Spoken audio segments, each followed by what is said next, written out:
about the Sun, which is considered as the largest member of the solar system. Okay, it has a huge mass. That's why it has a very powerful gravitational power. Okay, and with this power, it holds the Earth and other planets at the in their fixed path, which are called orbit. Okay, and the Sun itself is made up of hot burning gases. Mainly the two gases are there, hydrogen and helium, and it has a surface temperature. You all know that Sun is very hot, and the surface temperature of the Sun is 6000 degrees centigrade. Okay, it is the main source of heat and light energy required by all forms of life on Earth. We all need this heat and light which we are getting from the Sun.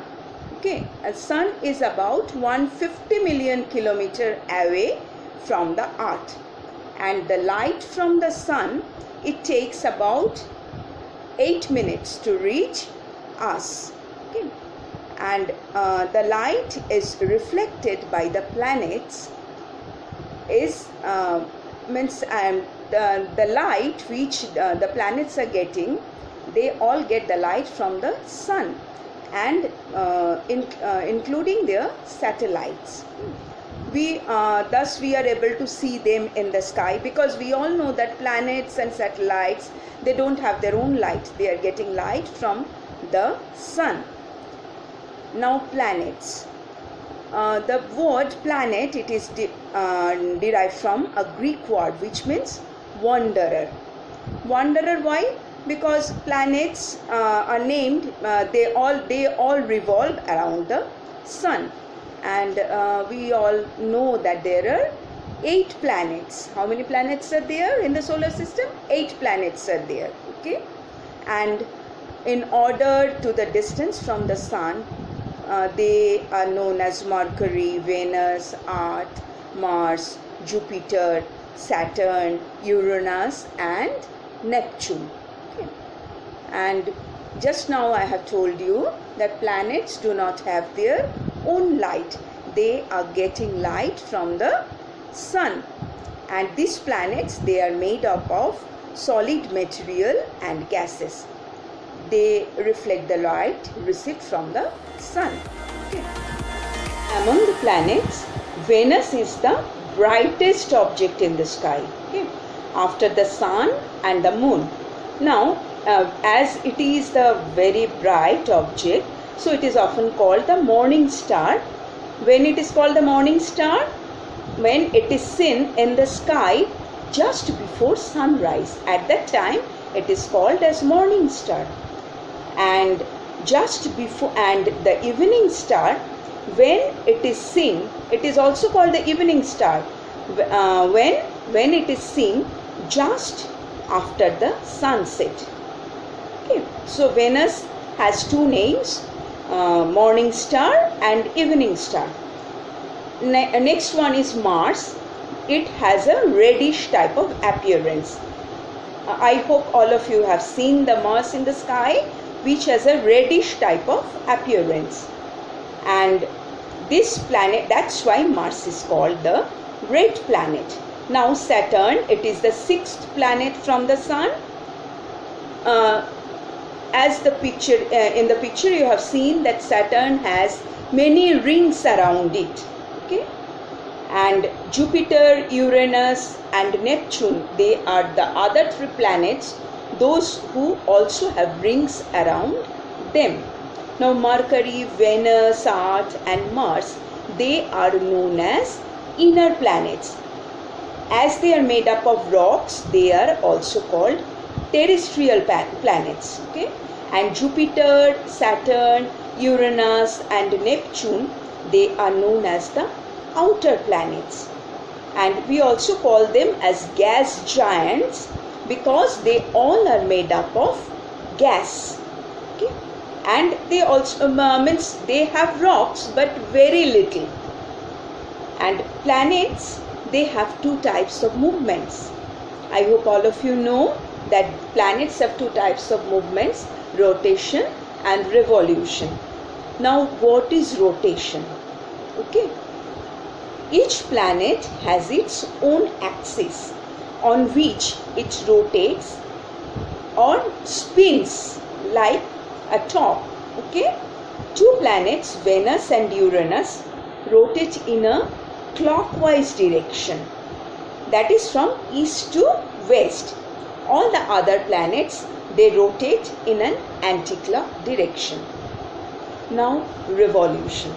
The planets, as we know, that planets revolve around the sun on its orbit, and the path of revolution on each planet is just like the egg shape. So the shape of each orbit is just like elliptical or egg shape. Now we can see difference between stars and planets. As I have already discussed in the earlier, that main difference between the star and the planet is that stars, they have their own light, but planets, they do not have their own light.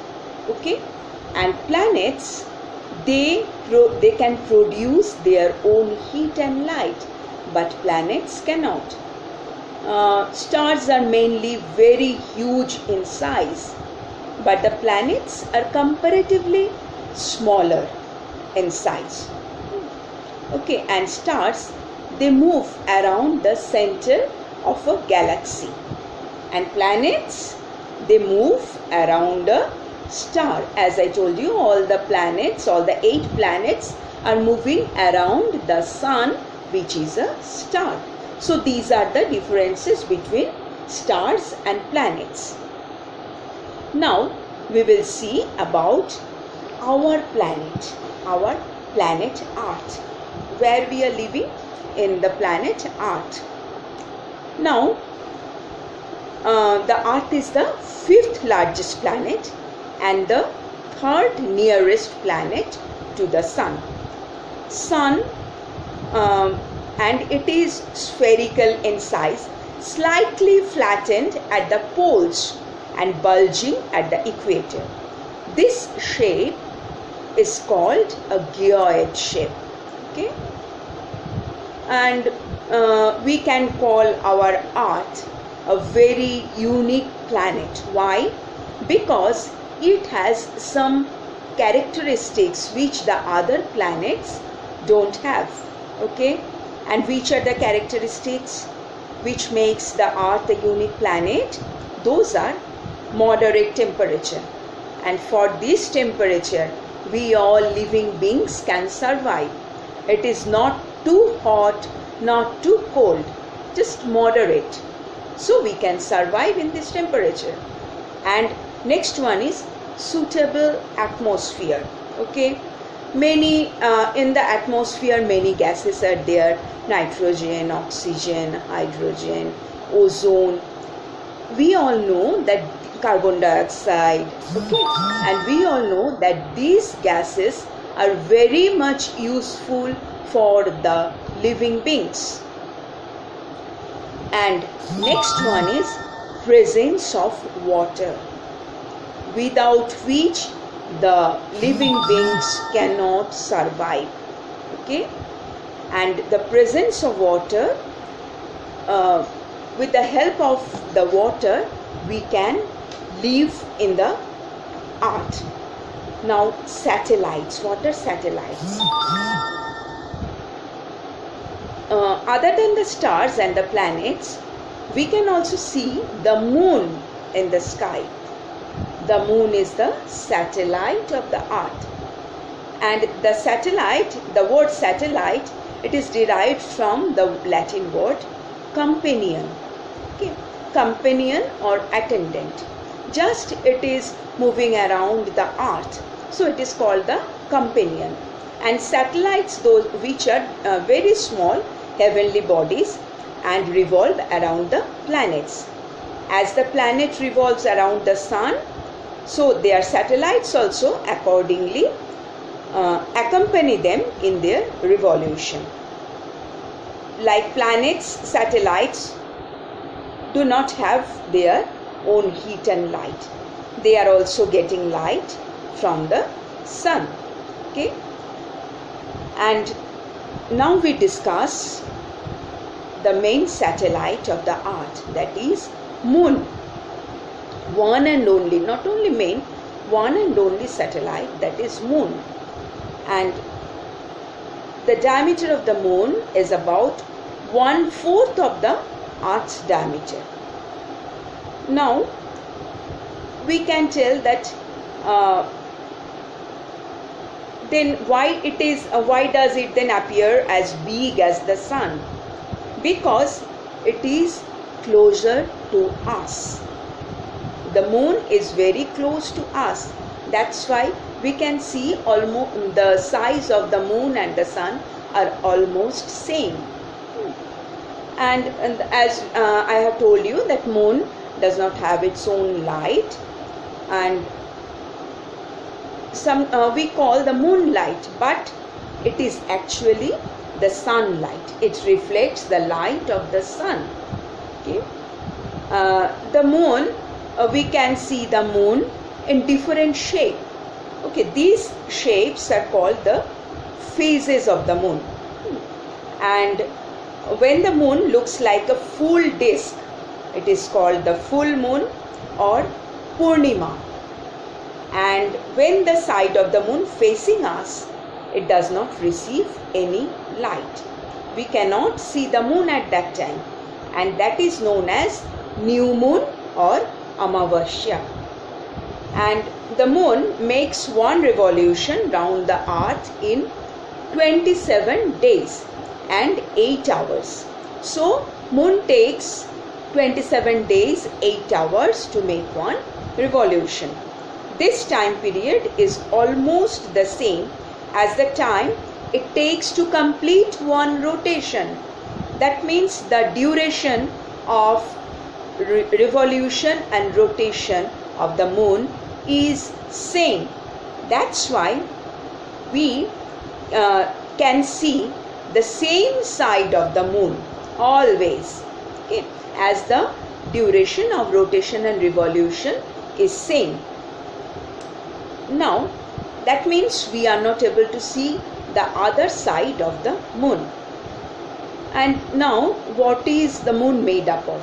The moon is made up of rocks, and there is no, as we know that there is no soil.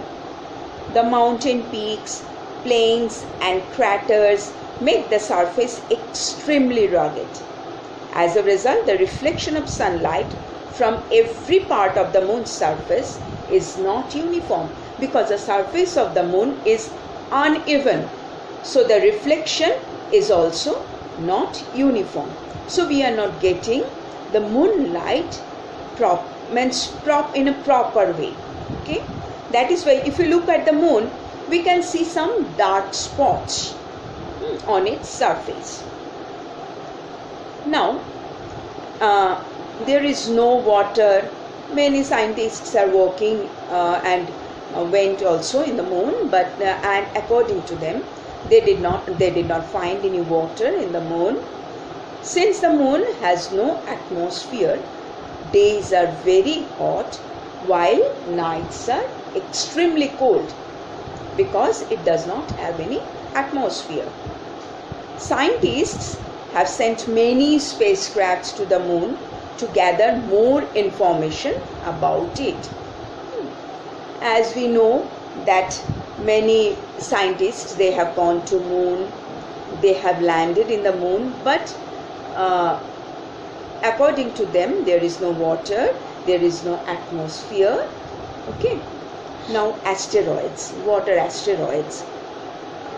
That very small, these asteroids are very small celestial bodies, similar to planets, which revolve around the sun in their own elliptical orbits. These celestial bodies are also called planetoids or asteroids. And their orbits we can find between the orbits of Mars and Jupiter. Between Mars and Jupiter, there is one orbit where the asteroids are there. Okay. Now meteoroids, another celestial body present in the sky. You must have noticed that sometimes at night a streak of light flashes across the sky and vanishes almost immediately.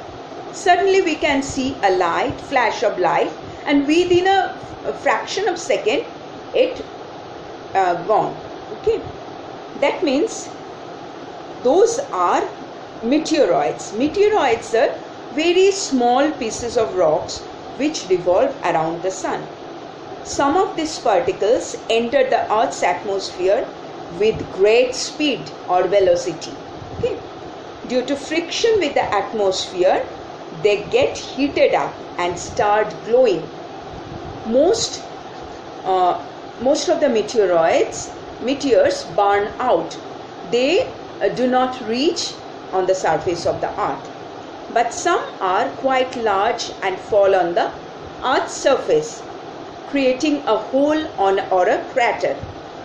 Then they are called meteorites. When the meteors, they make crater on the Earth, then those meteors are called meteorites. The meteor craters, we can give an example. In Arizona, USA, we can see this type of meteorites. Now comets, water comets. Comets are another very glowing heavenly bodies revolving around the sun in elongated orbits. Okay, straight way. Their orbits are completely straight. They are mostly made up of dust, ice particles and gases. Okay, most comets, they have a head, a nucleus, and a very beautiful tail. Okay, this is a special thing of comet. Now, when they approach the sun, the gases get heated up and start glowing. Now, comets are of two types. One is periodical, another one is non-periodical. Now, periodical comets can be seen at fixed intervals. As we know that Halley's Comet, it is a very good example of periodical comets, which we can see just after the interval of 76 years. Okay, last we have seen it in the age of 1986. The year of 1986 we have seen this Halley's Comet. Okay.